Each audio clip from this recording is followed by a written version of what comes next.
ఏమండి? ఏమిటే అల్లుడు గారు? నమస్కారం అండి. ఏంటి అల్లుడు గారు ప్రియం తీసుకునేంత పొద్దున్నే వచ్చారు? ఏం జరిగింది? చెప్తాను, కూర్చోండి. మీరు కూర్చోండి. ఏంటండి ప్రియ ఏడుస్తుంది? ఊరుకోమ్మా. అసలు ఏం జరిగిందంటే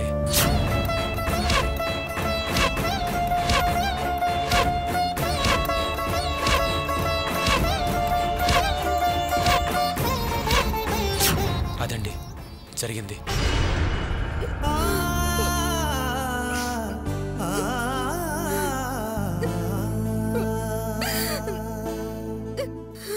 అర్చన ఎందుకు ఇలా నడుస్తుందో అర్థం కావటం లేదు. చాలా విషయాల్లో అది గొప్పగా నడుచుకుంది. ఇప్పుడు ఎందుకు ఇలా చేస్తుంది? నా బుద్ధే దానికి వచ్చుంటుందండి. ఉన్నంతసేపు బాగుంటాను, కోపం వస్తే అందరినీ బాధ పెడుతూ ఉంటాను కదా, నాలాగే అది చేస్తోందేమో. ప్రియా ఊరుకోమ్మా. అర్చన ఎవరు? మీ అక్కయ్యే కదా. ఏదో కోపంతో అనుంటుంది, అందుకని ఏడిస్తే ఎలా? నువ్వు మన ఇంటికే కదా వచ్చావు, నువ్వే వెళ్ళావు, నువ్వే వచ్చావు. మేమెవరూ నిన్ను వెళ్ళమలేదు కదా. నువ్వు మళ్ళీ తిరిగి రావటం మా అందరికీ ఆనందంగా ఉందమ్మా. నీ మొహం చూస్తుంటే రాత్రంతా నిద్రపోకుండా ఏడుస్తున్నట్టుగా ఉంది. వెళ్ళు, ముందు వెళ్ళి రెస్ట్ తీసుకో. మిగతా విషయాలన్నీ తర్వాత మాట్లాడుకుందాం. అది కాదు నాన్న. తర్వాత మాట్లాడుకుందామని చెప్పాను కదా. ముందు నేను చెప్పినట్టు చెయ్యి. కొనుకు తీస్తే మనసు కుదుట పడుతుంది. వెళ్ళమ్మా, వెళ్ళి పడుకోపు. వెళ్ళమ్మా. లేమ్మా, లేచి వెళ్ళి రెస్ట్ తీసుకోపు.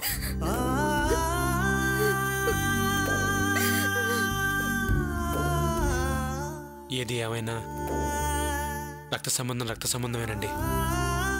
ఎంత తాపత్రయపడ్డా అర్చన పిల్లాడికి తల్లి కాలేకపోతోంది. అలాగే ఎంత ప్రయత్నించినా ప్రియ పిల్లాడి నుంచి దూరం కాలేకపోతోంది. అర్చన ప్రియని చీటికి మాటికి కోప్పడుతోంది. ప్రియాకృష్ణుల స్నేహాన్ని అర్చన తప్పుగా అర్థం చేసుకుంది. నేనెంత చెప్పినా వినట్లేదు.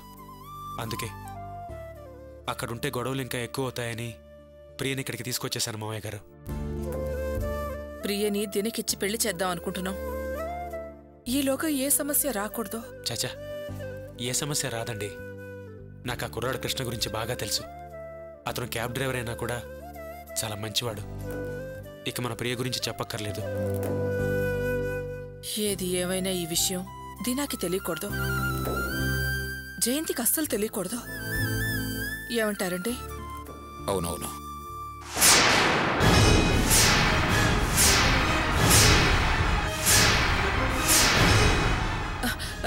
రా జయంతి, ఎప్పుడొచ్చావు?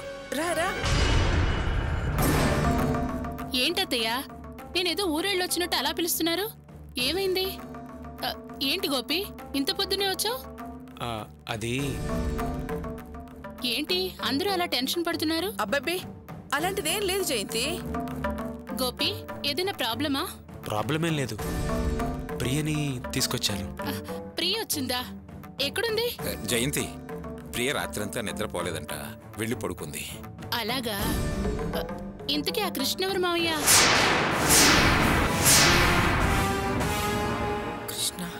కృష్ణెవరు? డ్రైవర్ కృష్ణ అనుకుంటూ మీరే మాట్లాడుకుంటున్నారు కదా. ప్రియకి కృష్ణకి ఏంటి సంబంధం? ఏంటి జయంతి నువ్వు అనేది? అర్చన ఎందుకు గొడవ పడింది? ఏంటి, ఎవరు సమాధానం చెప్పరు? జయంతికి తెలియకూడదంటున్నారేంటి? అది నేను... అల్లుడు గారు, మీరు ఆగండి, నేను చెప్తాను. ఏం లేదు జయంతి, అర్చన కొడుక్కి ఓసారి ప్రియ పాలిచ్చిందట. అప్పటినుంచి వాడు అర్చన దగ్గర పాలు తాగడం లేదట. అందుకనే ప్రియకి అర్చనకి సమస్యగా ఉందట. అది అర్చనకి ప్రియకి గొడవ. మరి మధ్యలోకి డ్రైవర్ ఎందుకు వచ్చాడు? ప్రియా గుడికెళ్ళొస్తుంటే ఆ కృష్ణ ఆపి కారెక్కించుకున్నాడట. ప్రియా అతని కారులో దిగడం చూసిన అర్చన అపార్థం చేసుకుని ప్రియం తిట్టిందిట. అది సరే, మరి నాకేదో తెలియకూడదు అంటున్నారే, అదేంటి? అర్చన ప్రియం తిడుతూ ఉంటే అక్కడికి మీ అన్నయ్య వచ్చాడట. జరిగిందంతా విని ఈ రోజుల్లో ఇవన్నీ మామూలే, వదిలేయండి అన్నాడట. ఎవరెంత చెప్పినా అర్చన మాత్రం అది తప్పు అని ప్రియని తిడుతూనే ఉందిట. ప్రియని అస్సలు అర్థం చేసుకోవడలేదుట. అందుకే ప్రియని ఇక్కడ దించేసి వెళదామని అల్లుడు గారు వచ్చారు. ఎంతైనా మీ అన్నయ్య కట్టుకోబోయే దాని గురించి అర్చనే అలా అంది అంటే నువ్వు బాధపడతావని చెప్పలేదు జయంతి. అన్నయ్యే తప్పుగా అనుకున్నప్పుడు నేనెందుకు తప్పుగా తీసుకుంటాను? సరేలే. అమ్మయ్యా.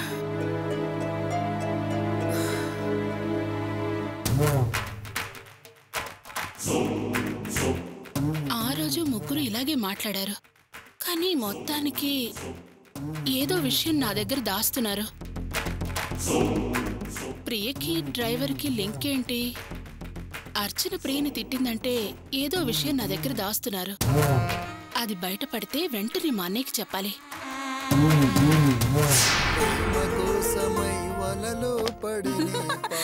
ఏంటి వాసు ఇది? ఒకరికిద్దరు ఆడవాళ్ళు ఉన్నాం, నువ్వివన్నీ చేయటం ఏంటి? నేను చూస్తానులే, జరుగు. పర్వాలేదు అత్తయ్య, నేనేం పరాయి వాళ్ళ కోసం చేయటం లేదుగా, నా భార్య కోసమేగా చేసేది. కడుపులో ఉన్న బిడ్డ ఆరోగ్యంగా పెరగాలి. అవును, ఈ పనులన్నీ నీకెవరు నేర్పించారు? మ్యాగజైన్లో చదివాను అత్తయ్య. కడుపుతో ఉన్న ఆడవాళ్ళకి ఏమిస్తే బిడ్డ ఆరోగ్యంగా పెరుగుతారో బుక్ లో రాశారు. దాని ప్రకారమే చేస్తున్నా. పర్వాలేదు, భార్య నెల తప్పగానే పుట్టబోయే బిడ్డ మీద భార్య మీద చాలా ప్రేమ పెరిగింది. బిడ్డకి తండ్రి అయ్యాకే మగాళ్ల బాధ్యత పెరిగేది. సరే అత్తయ్య, నేను వెళ్ళి జ్యూస్ ఇచ్చొస్తాను. సరే.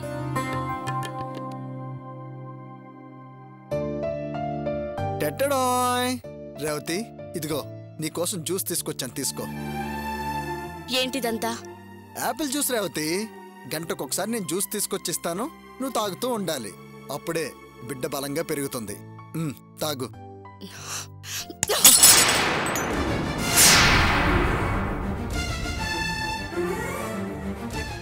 నీకోసం ఎంతో కష్టపడి బుక్ చదివి మరి జ్యూస్ తీసుకొని వచ్చాను. నువ్విలా నేలపాలు చేసావు. నీకేమైనా పిచ్చి పట్టిందా? ఏంటి, నువ్వు గెలిచావనే ఉత్సాహంతో నన్ను వెక్కిరించడానికి ఇవన్నీ చేస్తున్నావా? నీ సెటైర్లు నా దగ్గర సాగు. ఏయ్, ఏం ఆగుతున్నావు నువ్వు? గెలవడం ఏంటి, ఓడడం ఏంటి? నటించుకు వాసు. టాబ్లెట్స్ మార్చి నిన్ను నెల తప్పగానే ఏదో విజయం సాధించినట్టు తెగ రెచ్చిపోతున్నావు. తెలివిగా నువ్వు నన్ను మోసం చేసుండొచ్చు, మా నాన్న నువ్వు సంతోషంగా ఉండుండొచ్చు, కానీ నేను తలుచుకుంటే ఈ క్షణమే ఈ పిండాన్ని తీసేయగలుగుతాను. రేవతి, ఆవేశపడి అలాంటి పనులు నేను చేయొద్దు. భయమేసింది కదూ? నీ ఒళ్ళు జలధరిస్తుంది కదూ? నేను తలుచుకుంటే ఏదైనా చేస్తాను, కానీ నువ్వు నన్ను ఎత్తి పొడవాలని చూస్తున్నావు. నాకు అలాంటి ఉద్దేశం ఏం లేదు రేవతి. కేవలం నీ మీదున్న ప్రేమతోనే నేను ఇలా చేశాను. నీ ప్రేమ దేనికో నాకు తెలుసు. ఈ ఆస్తికి వారసుడు ఉండకూడదని నేను శపథం చేశాను. ఆ వారసుడు బాగా పెరగాలని చెప్పి నువ్వు ఆశపడుతున్నావు. నువ్వు నాన్న ఊరందరినీ మోసం చేసి ఆస్తుల్ని కూడగట్టుకోవచ్చు. ఆ పాపపు సొమ్ముకి వారసుని కని వాడిని కాపలాగా ఉంచాలా? అయిపోయిందా? మాట్లాడావా? ఇప్పుడు నేను చెప్పేది విను. నువ్వేదో గొప్పదానిలా మాట్లాడతావే. ఓ మెకానిక్ ద్రోహం చేశానని భర్తను దూరంగా ఉంచావు, అది గొప్పదనం అనుకుంటున్నావా? నువ్వు గర్భనిరోధక మాత్రలు వాడి నన్ను మగాడినే కదని అవమానించేలా చూసావు. ఏ మగాడైనా దీన్ని సహిస్తాడా? అవన్నీ సర్దుకొని నేను నీకోసం జ్యూస్ తీసుకొని వచ్చిస్తే తప్పైందా? రేవతి, మంది లవ్ మ్యారేజ్. అనవసరంగా నువ్వు గెలిచావా నేను గెలిచానా అన్న విషయం పక్కన పెట్టు, సరేనా? నువ్వు చాలా మంచిదనవని నాకు తెలుసు. నేనేదో ఆ గోపికి ద్రోహం చేశానన్న కోపం తప్ప నీలో మరో కోపమే లేదు. నువ్వు కూర్చో, నేను వెళ్ళి జ్యూస్ తీసుకొచ్చి ఇస్తాను. కూర్చోండి. Thank you sir. Kantham, Kantham, ఏంటండి? వాసు ఉన్నాడా? పైనున్నాడు. ఓ, నువ్వు మంచినీళ్ళు పట్రా. సరే. అల్లుడు, మావయ్య వచ్చినట్టున్నారే. ఒకసారి కిందికి రా. వస్తున్నా మావయ్య. నేను వెళ్ళి జ్యూస్ తీసుకొస్తాను, రెస్ట్ తీసుకో.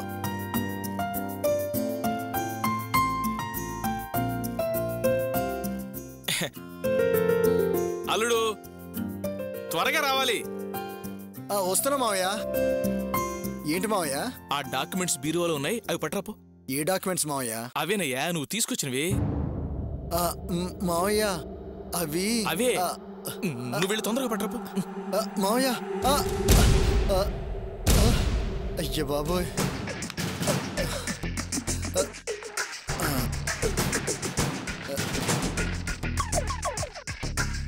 డాక్యుమెంట్స్ వస్తున్నాయి, అల్లుడు గారు తీసుకొస్తున్నాడు. Okay sir. మంచినీళ్ళు తీసుకోండి. థ్యాంక్స్ అండి.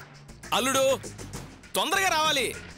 ఏమండి, ఏమిటి హడావుడి పడుతున్నారు? డాక్యుమెంట్స్ అంటున్నారు. నా బాడీ డొనేషన్ డాక్యుమెంట్సే, నీకెందుకు? అమ్మాయి ఎక్కడుంది? పైనుందండి. ఇప్పుడే అల్లుడు గారు జ్యూస్ ఇచ్చారు. తాగుతుందో లేదో దగ్గరుండి జాగ్రత్తగా చూడు. ఇదిగో, బిజినెస్ వ్యవహారాల్లో తలదూర్చద్దని 1,00,000 సార్లు చెప్పాను.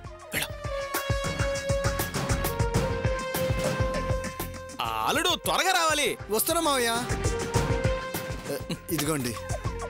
ఎందుకు మావయ్య? చెప్తాను రావయ్యా, రా. అల్లుడు గారు, ఈయన బండి రామకృష్ణ గారు. హైరైజ్ కన్స్ట్రక్షన్స్ ఉంది కదా, ఆ కంపెనీలో ప్రధాన ప్రమోటర్ ఈయనే. ఈయన చెప్తేనే గానీ ఏ కాంట్రాక్ట్ అయినా సైన్ చేయదా కంపెనీ. మీరు కూర్చోండి. ఈ డాక్యుమెంట్స్ చూడండి. అన్నీ కరెక్ట్ గానే ఉన్నాయి మావయ్య. కరెక్ట్ గా ఉన్నా చూడటం వాళ్ళ డ్యూటీ అయ్యా. నువ్వు కూర్చో.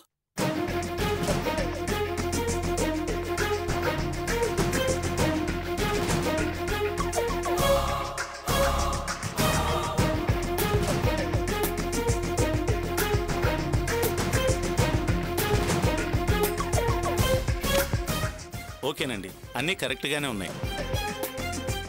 Very good. మరైతే ఇవాళ రిజిస్ట్రేషన్ పెట్టేసుకుందాం.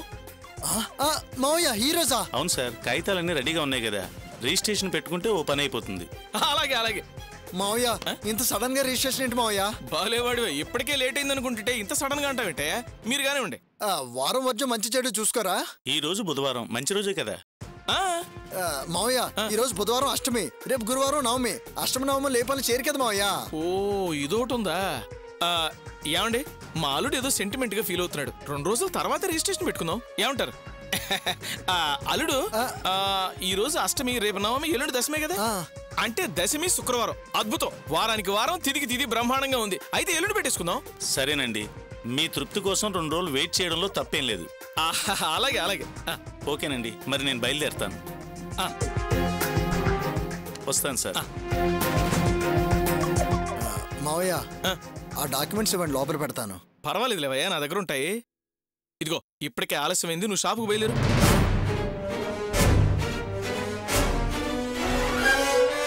అమ్మయ్య, ఇప్పటికి ఎలాగోలా మేనేజ్ చేశాను. శుక్రవారం దశమి, అప్పుడెలా మేనేజ్ చేయాలి? దశమి అంటే అందరికీ దశ తిరుగుతుంది, కానీ ఆ రోజు నా దిమ్మ తిరిగేటట్టుంది. దేవుడా. మిస్టర్ శంకర్ సార్, గోడౌన్ గురించి సరుకుని చెక్ చేశారా? చేశాం సార్. ఓకే.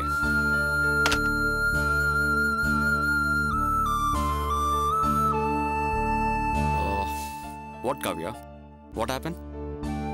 ఎందుకు ఇంత డల్గా ఉన్నావు? మల్స్, కావ్య కాస్మెటిక్స్ పేరుతో మనం ప్రారంభించిన ఆయుర్వేదిక్ మసాజ్ సెంటర్ మనం ఊహించినంతగా నడవడం లేదు. దానికోసం కేరళ నుంచి మంచి మసాజ్ ఎక్స్పర్ట్స్ ని కూడా పిలిపించాం, అయినా లాభం లేదు. What you saying Kavya? నాకేం అర్థం కావట్లేదు. మన ఎక్స్పెక్టేషన్స్ ప్రకారం కస్టమర్స్ రావట్లేదు. అంటే మనం సరిగ్గా దాన్ని పబ్లిక్లోకి తీసుకెళ్లేదని అర్థం. పబ్లిసిటీ బాగా అవసరం, దానికి అడ్వర్టైజ్మెంట్ బాగా చేస్తానికి జనాలు వస్తారు. అలా కాదు మల్స్, మీడియా పబ్లిసిటీకి వెళ్తే చాలా ఖర్చు అవుతుంది, ప్రాఫిట్స్ అంతగా లేవు. అందుకే నేను పేపర్ యాడ్స్ ద్వారానే పబ్లిసిటీ చేశాను. Paper ad? పేపర్ యాడ్ చాలు కదా కావ్య పబ్లిసిటీకి. That's a good thing you doing. మరెందుకు రాళ్ళు జనాలు? అదే అర్థం కావట్లేదు మల్స్. లేడీస్ కాలేజెస్, పార్కులు, call centres, IT park, theatres అన్ని బాగా కవర్ చేశాం. ఏజెంట్స్ అన్ని చోట్ల నోటీసులు అంటించారు. అయితే డైరెక్ట్ గా పబ్లిక్ ఇచ్చినవి మాత్రం చూసి చూడకుండా నలిపి పారేస్తున్నారు. అదే చాలా బాధ అనిపించింది. ఎందుకు మేడం బాధపడుతున్నారు? మంచిగా ఇస్తే నలిపి పారేస్తున్నారు, మనమే నలిపిస్తే ఏంటిది అని తీసి చదువుతారు కదా. What did you say? Sir, అది తెలియక. నో. ఇందాక చెప్పింది మళ్ళీ చెప్పండి. Come again. నలిపిస్తే ఏముందా అని చదువుతారన్నాను. Excellent.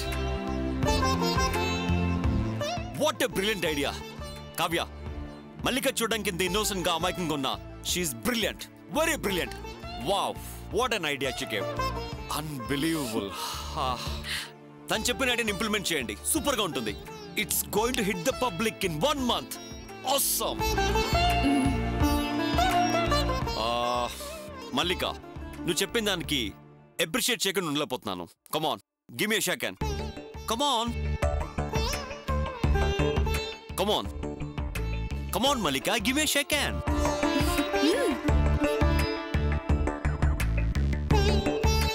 Thanks for brilliant idea. Excellent, keep it up. Okay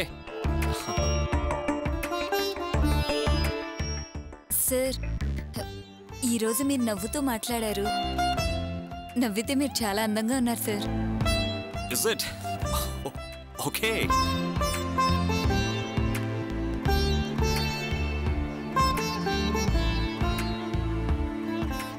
ఏంటే ప్రియ గురించి ఏదేదో అంటున్నావు? జయంతి, ప్రతి విషయం అమ్మకి చెప్పి ఆమెను కన్ఫ్యూజ్ చేయకు. నువ్వు చెప్పిన ప్రియ విషయం చాలా సింపుల్ మ్యాటర్, దాన్ని పెద్ద చేయకు. నీకు తెలిసిన విషయం గోపి చెప్పాడన్నయ్యా. నువ్వు అర్చనతో ఇది చాలా సాధారణ విషయమని చెప్పొచ్చావంట కదా. అవును, ఆ కృష్ణ కూడా వార్నింగ్ ఇచ్చొచ్చాను. నువ్వు వార్నింగ్ ఇస్తే ఆ డ్రైవర్ కామ్గా ఉండాలని రూల్ ఏమైనా ఉందా? అతను అర్ధరాత్రి ప్రియతో మాట్లాడడం వల్ల అర్చన ప్రియతో గొడవ పడి ఇంట్లోంచి పంపించేసింది. అంటే ఆ డ్రైవర్ గాడికి ప్రియకి ఏదో లింక్ ఉందనే కదా అర్థం? నో, అలా ఉండే ఛాన్సే లేదు. ప్రియ ఏదో జాబ్ విషయం గురించి అతనితో మాట్లాడి ఉంటుంది. అలాగే అనుకుందాం. అదంత జనరల్ విషయం అయినప్పుడు మావయ్య గోపి ఆ విషయం నీకు నాకు తెలియకుండా ఎందుకు దాచాలని చూడడం మరి? ఇంతకీ నువ్వనేదేంటే? అమ్మా, ప్రియ అర్చన డెలివరీ తర్వాత అత్తయ్య మావయ్య గోపి వాళ్ళు మనకు తెలియకుండా ఏదో విషయం దాచాలని చూస్తున్నారు. ప్రియకి నచ్చజెప్పి కోడలుగా ఇంటికి తీసుకొచ్చే సమయంలో మళ్ళీ ఏదైనా సమస్య వస్తుందేమో అనిపిస్తోంది. జయంతి, ఊరికి నెగిటివ్ గా ఆలోచించి కన్ఫ్యూజ్ కాకు. ఆ కారులో కృష్ణే కాదు, విమానం దోలి విష్ణు వచ్చినా ప్రియని నా నుంచి విడదీయలేరు.